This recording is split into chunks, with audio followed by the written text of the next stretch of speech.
দুপুর বন্ধুরা, দুপুরে খাওয়া দাওয়া নিয়ে চলে এসেছি। তো আজকে কি রান্না করেছি দেখো। তেমন কিছু করিনি, আজকে ছেলে আর আমি খাবো বলে এই গরম ভাত, অল্প ভাত, আর এই যে ভোলা মাছের ঝাল করেছি পেঁয়াজ টমেটো ধনেপাতা দিয়ে, আর কড়াইটা ভাজা পেঁয়াজ দিয়ে ভাজা। আর এই সকালে কড়াই না, অড়ের ডাল, এটা টিফিনে। আর এই যে টক দই আছে। আর এই সকালে টিফিন ছেলে খায়নি, তার জন্য সে রুটি এই পড়ে আছে এখনো।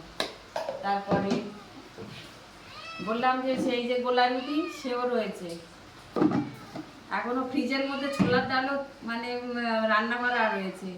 খাওয়ার কেউ নেই, ওর বাবাও নেই, ছেলে আর আমি খাবো। তো ভাতটা ওকে বেড়ে দিই। আর ও বেশি তরকারি খেতে চায় না, ওই জন্য বলছে মা একটা তরকারি করো, মা একটা তরকারি করো। ভাতও অল্প একটুখানি খায়, রুটি রয়েছে ওর জন্য অল্প একটু ভাত দেবো, তাও ভাত বেশি।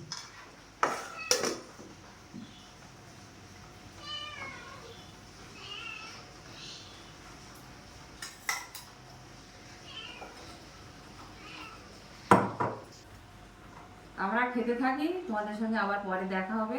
টাটা।